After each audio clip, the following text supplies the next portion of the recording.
Before we get started, please go over to Amazon.com and grab a copy of my book, Education and Justice. If you have an African-American son in public school, you need this book because I teach you the many ways that public schools mistreat African-American boys and what you can do to help your son. So go over there and get your copy immediately.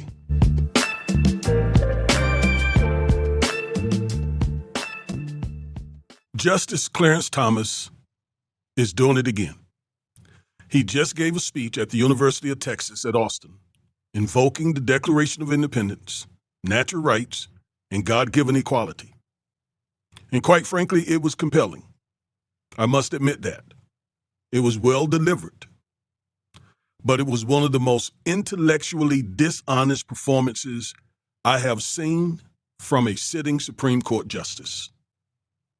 And today, I'm going to break it down and explain exactly why I said what I just said. Because the contradiction between what Justice Thomas said at the podium and what he has actually done from the bench is not subtle.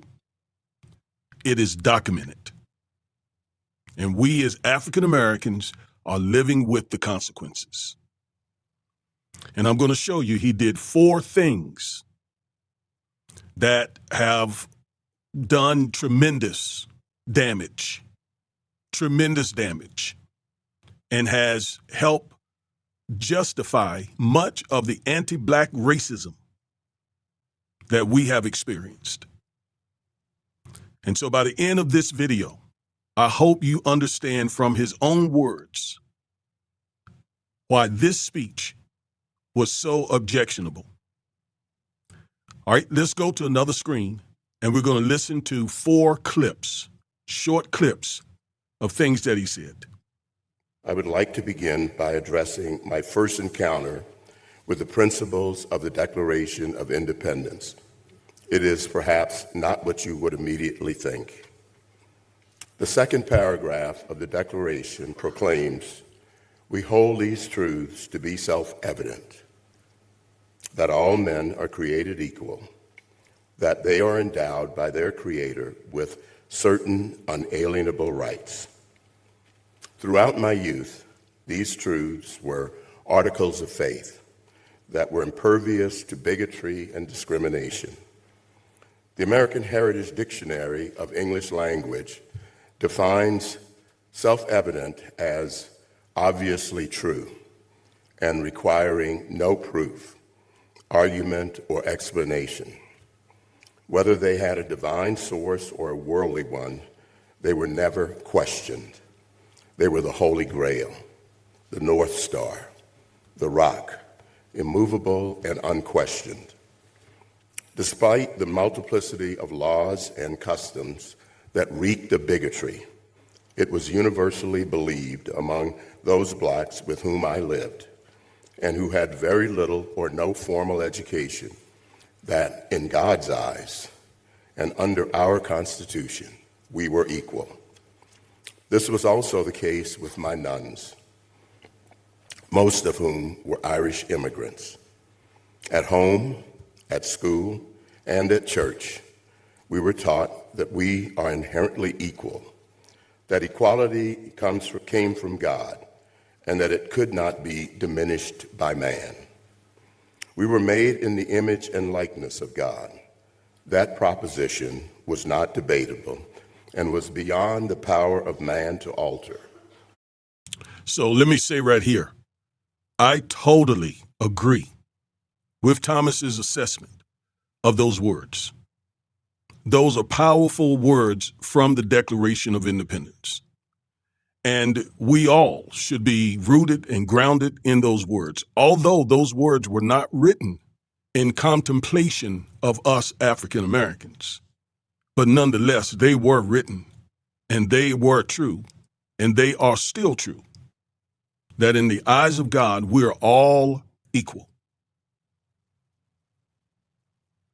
Again, although we know they did not write those words with us in mind. So, as I said, the speech was compelling, the first part of it. But as we continue to listen, you'll see why this turned out to be a horrible speech. Others with power and animus could treat us as unequal, but they lacked the divine power to make us so. Somehow, without formal education, the older people knew that these God-given or natural rights preceded and transcended governmental power or authority. When you lived in a segregated world with palpable discrimination, and the governments nearest to you enforced laws and customs that promoted unequal treatment, it was obvious that your rights or your dignity did not come from those governments, but rather from God. Now, we're going to have some things to say shortly about his distinction between God and government and what government did or did not do to actualize those equality principles that he just read from the Declaration of Independence. All right, now let's go to the second video. I believe now, as I did then, that the Declaration of 1776 provides us with the principles to guide us as citizens of our republic. Even in this time of questioning and criticism of our founding, we should not forget that the Declaration established the principles that produced, despite all of our imperfections, our miscues, and our tragic mistakes, it gave us the freest, wealthiest, and most powerful nation in the history of the world. It provided the moral principles by which Frederick Douglass, Abraham Lincoln, and Martin Luther King would criticize the institutions of slavery and segregation. The Declaration, in fact, along with the Gospels, is one of the greatest anti-slavery documents in the history of Western civilization. That too is true. That the principles of equality and justice for all are embedded in Scripture first and foremost. The writers of the Declaration of Independence, especially those equality principles, that all men are created equal and are endowed from their Creator with certain inalienable rights, among them the right to the pursuit of life, liberty, and happiness. That did not come from those white men who were enslavers, by the way, most of them. There were 56 of those men, and most of them were enslavers. No, the equality principles, the equity principles announced in that phrase came from God. And they are still to this day inalienable, meaning no one can take them. We can't even give them away because God gave them to us simply because we're made in his image.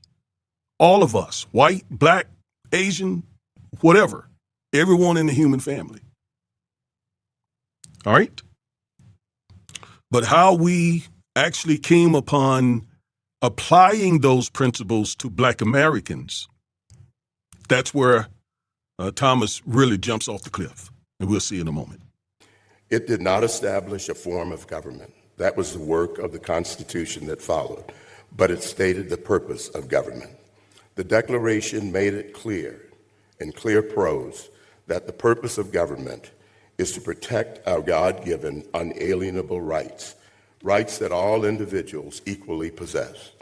As Abraham Lincoln declared in 1858, in the midst of his great debates with Stephen Douglas, quote, "Drop every paltry, insignificant thought for any man's success. It is nothing. I am nothing. Judge Douglas is nothing. But do not destroy that immortal emblem of humanity, the Declaration of American Independence." The ideas of the Declaration are so powerful that our nation could not coexist with the contradiction created by the great evil of slavery. Those principles were so powerful that hundreds of thousands of Americans fought and died in the Civil War to make men free. Those ideas have been so powerful. And there were men who died in the Civil War to keep men enslaved.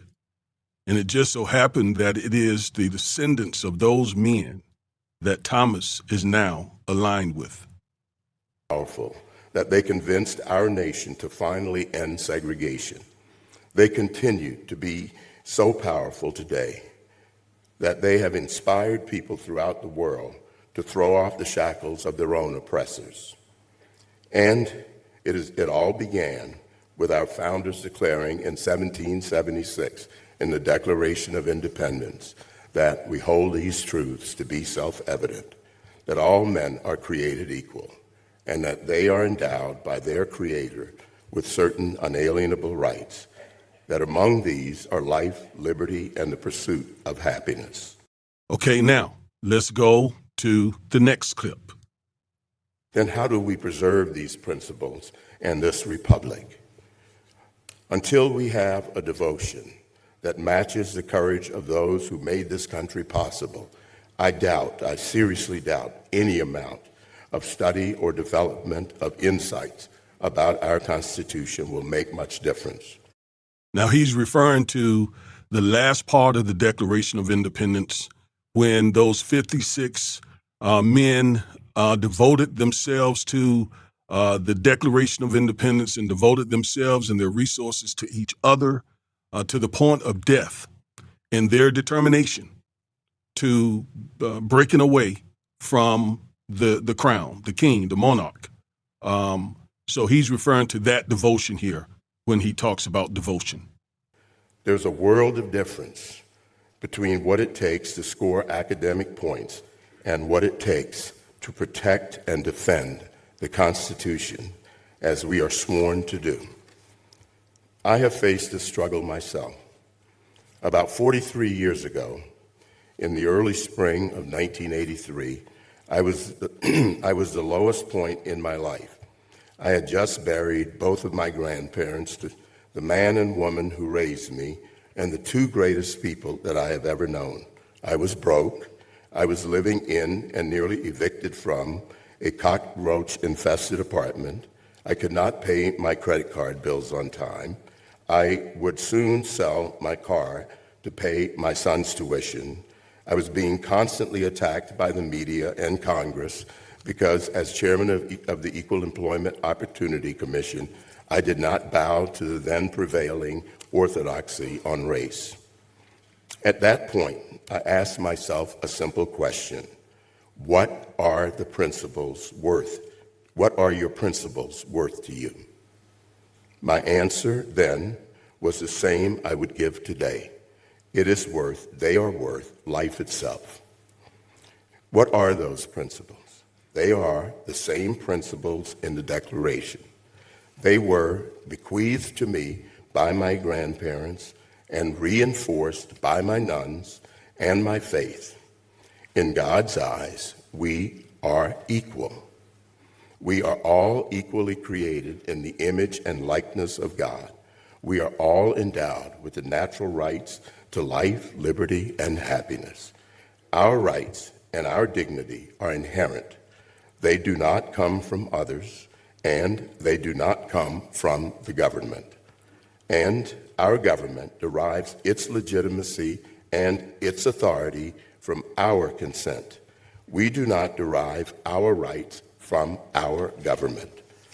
The primacy of our rights in relation to our government is crucial in reconciling the immortal words of the Declaration with our Constitution and our history. None of our rights come from the government. All of the government's authority comes from our consent.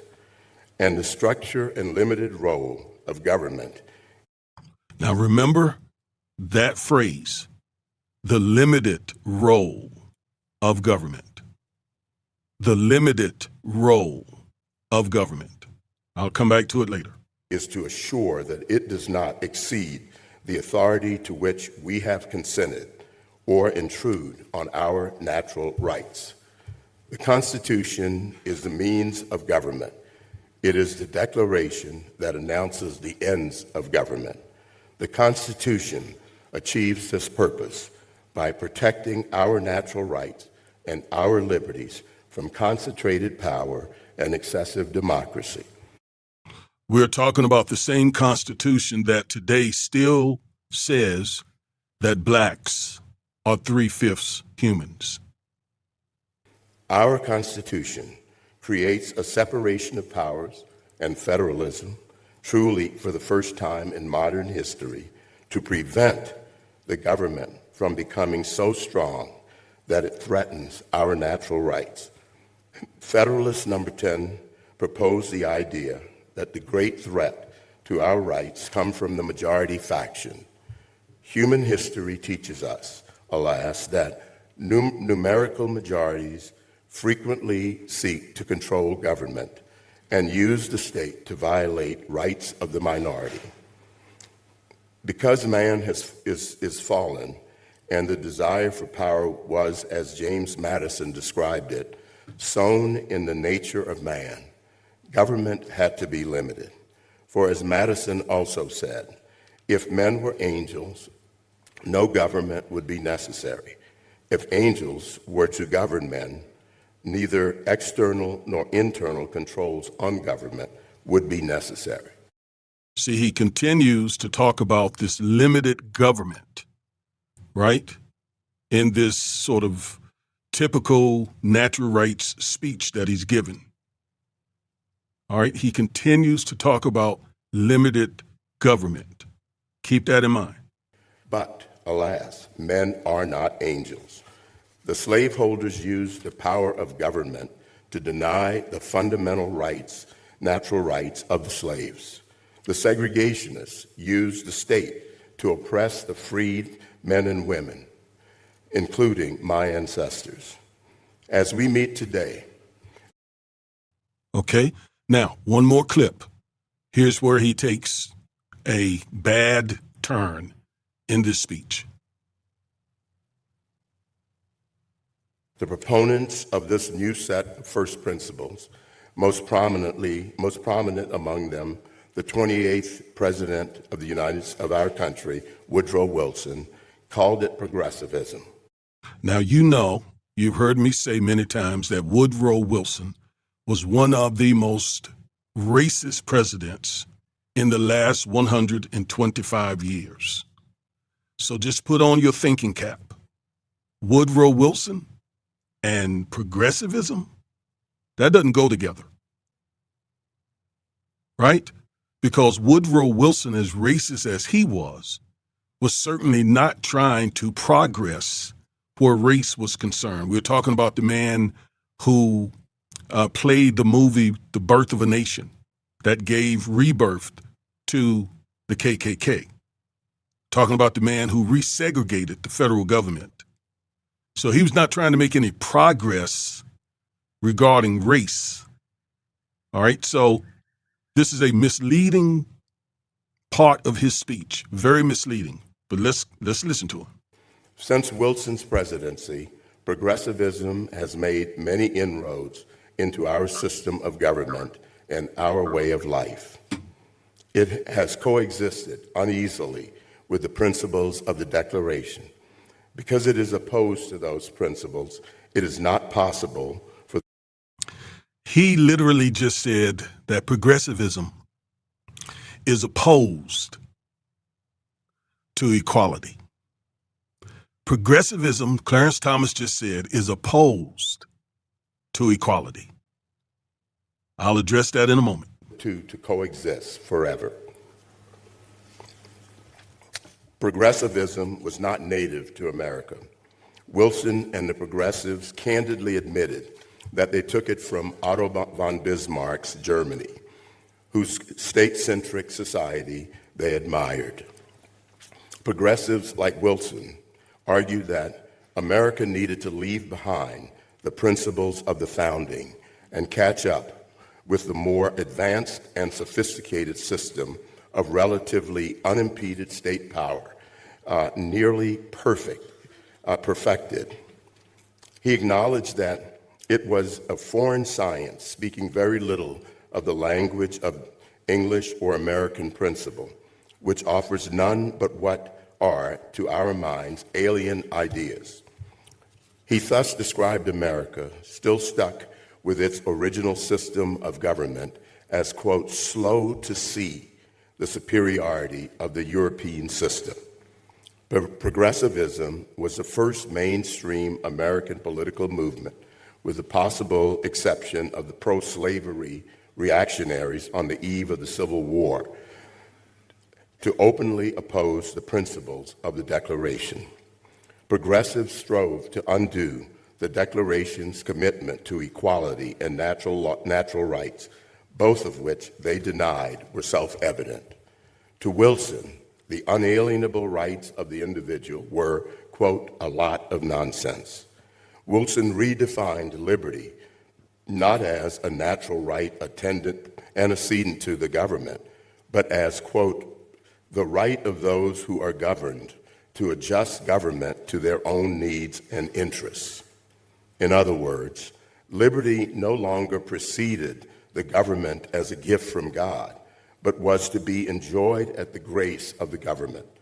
The government, as Wilson reconceived it, would be, quote, beneficent and indispensable. Progressives such as John Dewey attacked the framers for believing that their ideas were immutable truth, good for all times and places, when instead they were, according to him, historically conditioned. Okay, so we heard enough. I think you understand where Clarence Thomas was coming from. All right, so let me just sort of read in the record here what I want you to get from this video. So he argues the progressive movement is a threat to America. A high-stakes debate is unfolding at the highest levels of our country. You need to understand that. And it will shape the future direction of our nation, especially for Black Americans, whose civil rights, voting rights, and fair housing rights hang in the balance. Clarence Thomas argues that progressivism undermines the equality principles that all men are created equal of the Declaration of Independence because it shifts the source of rights from God to government. But this argument contains 4 critical and deliberate deceptions. So there are 4 things that I want to point out to you that contradict what Thomas just said. Now, you heard me agree that the equality principle in the Declaration of Independence is God-given. It is unalienable. It is self-evident. It is rooted in Scripture. I completely agree with all of that. But the things he says subsequent to that, those are the things that I want to talk about here. So first, Thomas collapses 2 entirely different things into one. Wilsonian administrative progressivism, which was about centralized expert government, is not the same as the racial progressivism of the radical Republicans and abolitionists who fought to end slavery and to support the civil rights movement, which was about forcing government to honor the Declaration's equality principle against state-sponsored oppression. What am I saying? Woodrow Wilson's progressivism was not racial progressivism. It was an administrative progressivism. He wanted to change the way the government functioned, base it on the opinions of experts, but he was not trying to further the equality principle of the Declaration of Independence. He was trying to change the way the government itself functioned, how it operated. Yet Thomas just collapses both types of progressivism into one.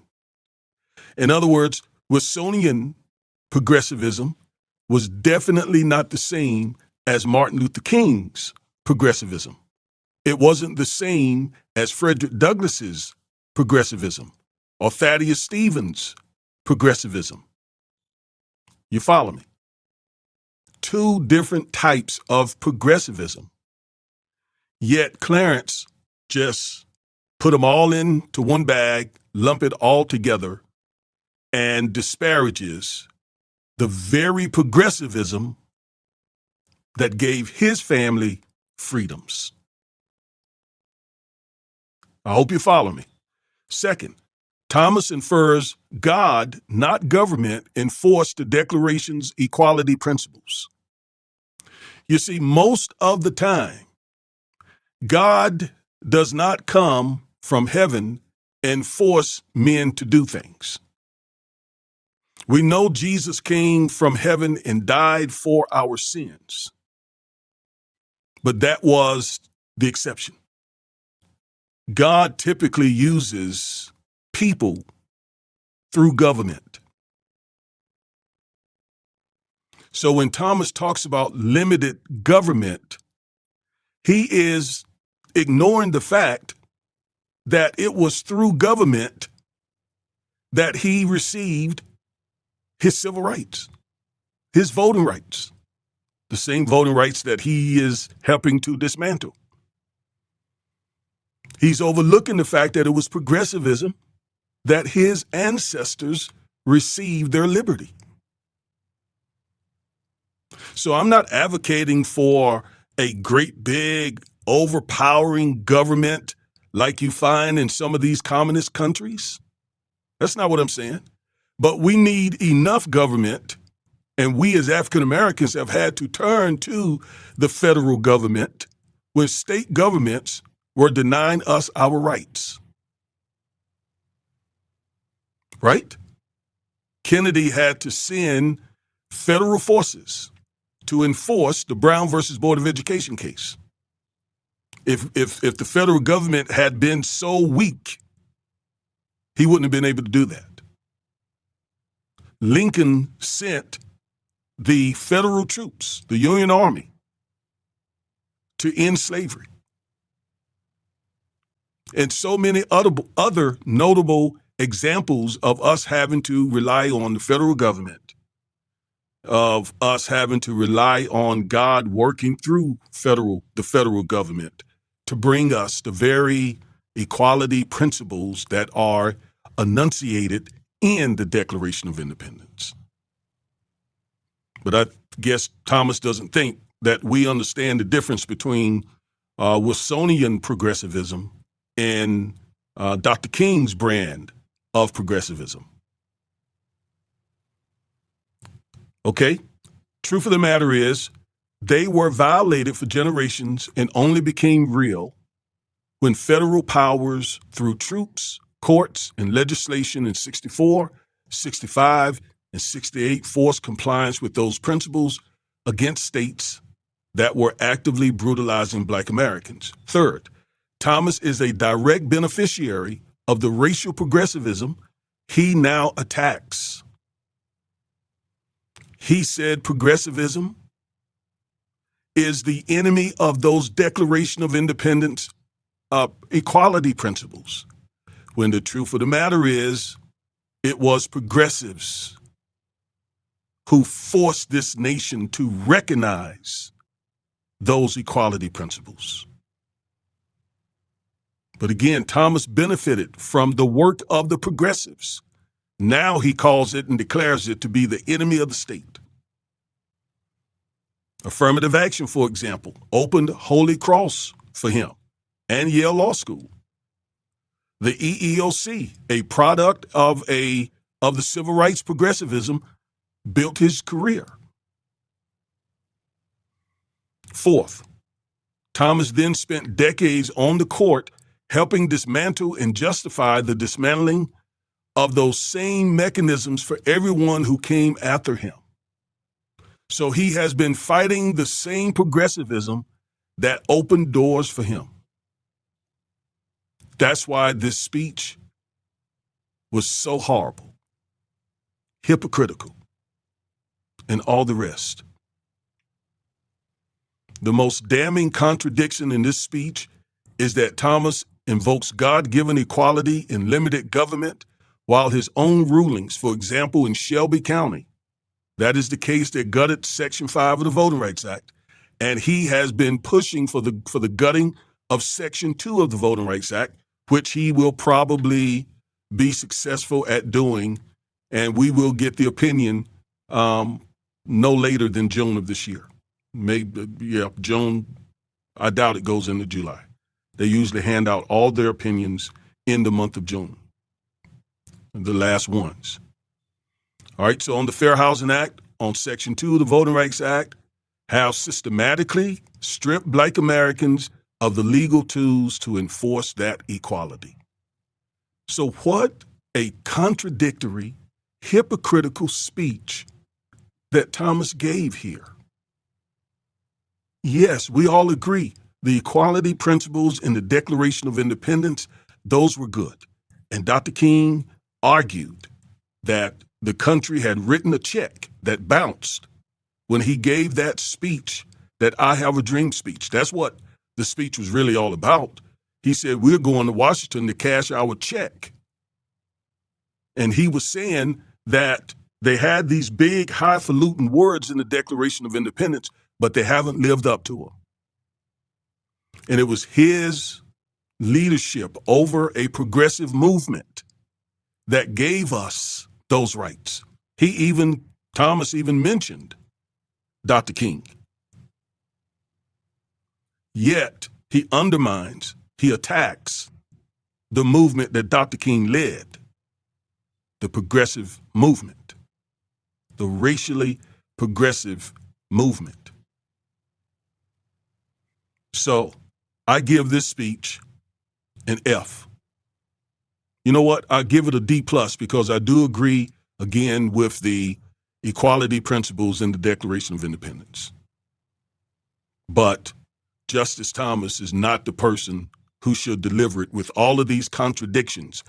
And oh, by the way, guess who was sitting in the audience? Judge Edith Jones, who's on the Fifth Circuit here, where I practice, who has said some really racist things in the past, as well as Harlan Crow, right here from the Dallas area, who reportedly has given Justice Thomas a lot of money over the years and a lot of gifts and so on. So the speech was horrible. This debate is going on in this country. Justice Thomas is giving these white supremacists cover and justification for more of the stuff that we see Trump doing. This anti-civil rights, anti-DEI junk that Trump is doing, Justice Thomas covers all that, justifies, absolves that. Now, he said one thing in this same event that I'm going to play in another video. I really want you to hear that because I really agree with that. But you got to watch the next video to find out what it was and why it's so applicable to us African Americans. Okay, I am Reverend and Civil Rights Attorney Augustus Corbett. Thank you for watching this video, and until the next time, stay woke.